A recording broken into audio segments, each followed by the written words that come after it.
Hello అండి. అందరికీ నమస్కారం. Welcome to Nandini's kitchen. ఈరోజు వీడియోలో వచ్చేసి పన్నీర్ కర్రీ చూపించబోతున్నానండి. చాలా అంటే చాలా ఈజీగా, చాలా సింపుల్ వేలో చూపించబోతున్నానండి.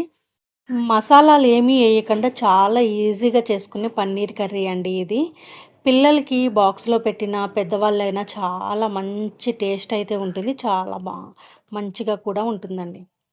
దీనికోసం ముందుగా నేను 4 ఉల్లిపాయలైతే చిన్నవి మిక్సీలో చిన్న ముక్కల కింద చేసి వేసినానండి. అలానే 2 టమాటాలు కూడా మిక్సీలో వేసేస్తున్నాను. టమాటాలు కూడా వేసేసానండి. అలానే టమాటాలు, ఉల్లిపాయలు 2 ఒకేసారి అయితే పేస్ట్ చేసేస్తున్నానండి. అలా అయితే కర్రీ చాలా బావుంటుంది. చూసారు కదా! ఈ విధంగా మెత్తగా చేసుకుంటే సరిపోతుంది. ఇప్పుడు మనము కర్రీ చేయడానికి ఒక బౌల్‌ని అయితే తీసుకొని దీంట్లో 2 టేబుల్ స్పూన్ వరకు నూనె అయితే వేసినానండి. ఈ విధంగా నూనె వేసిన తర్వాత పన్నీరు అయితే నేను చిన్న చిన్న ముక్కల కింద చేసి ఒక 5 మినిట్స్ అయితే వేగనిస్తున్నాను.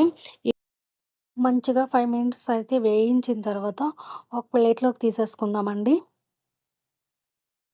ఈ విధంగా ఏగితే సరిపోతుంది. ఇప్పుడు ఒక గిన్నెలోకైతే తీసేస్తున్నాను వేయించినయి. ఇప్పుడు అదే బాండీలో మనం 1 టేబుల్ స్పూన్ వరకు ఆయిల్ వేసి, అలానే పోపు దినుసులు శనగపప్పు, మినపప్పు, జీలకర్ర, ఆవాలు వేసి 2 పచ్చిమిర్చి నిలువుగా చీని వేసినానండి. ఇప్పుడు టమాటా పేస్ట్ అయితే వేసేస్తున్నాను దీంట్లో. ఈ విధంగా టమాటా పేస్ట్ కూడా వేసిన తర్వాత 5 నిమిషాలు మంచిగా మగ్గనివ్వాలండి. ఈ ఆయిల్ అనేది బయటకొస్తుంది కదా! ఈ విధంగా వస్తే మనకు పర్ఫెక్ట్‌గా ఉంటుంది. మంచిగా టమాటా అండ్ ఉల్లిపాయలు మంచిగా మగ్గిన తర్వాత ఈ విధంగా మగ్గిన తర్వాత హాఫ్ టీ స్పూన్ పసుపు, అలానే 1 టీ స్పూన్ కారం, అలానే సాల్ట్ 1 టీ స్పూన్. మీకు సాల్ట్ సరిపోకపోతే మళ్ళీ వేసుకోవచ్చండి. నేనైతే మళ్ళీ సాల్ట్ చూసి వేస్తానండి. ఒక్కసారి మొత్తం కలిసేలా కలుపుకోవాలి. ఈ విధంగా కలుపుకున్న తర్వాత ముందుగా మనం పన్నీరు ఫ్రై చేసి పెట్టుకున్నాం కదా! ఆ పన్నీర్ అంతా దీంట్లో వేసేస్తున్నామండి.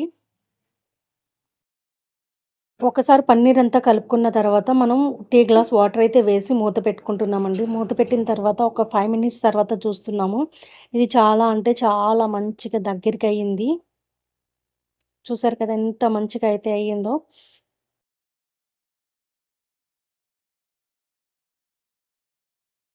అంతేనండి. చాలా దగ్గరికైతే అయిపోయింది కదా! ఇది కొంచెం చిక్కబడ్డ తర్వాత ఈ విధంగా దగ్గరికొచ్చిన తర్వాత స్టవ్ స్టవ్ ఆఫ్ చేసుకొని సర్వ్ చేసుకుంటమేనండి. చూసారా మసాలాలు ఏమీ వాడకుండా చాలా అంటే చాలా సింపుల్ పద్ధతిలో పన్నీర్ కర్రీ అయితే రెడీ అయిపోయిందండి. మీకు ఈ వీడియో గనుక నచ్చితే ప్లీజ్ లైక్ చేయండి. అలాగే తప్పకుండా సబ్స్క్రైబ్ చేయండి. థాంక్ యూ ఫర్ వాచింగ్ అండి.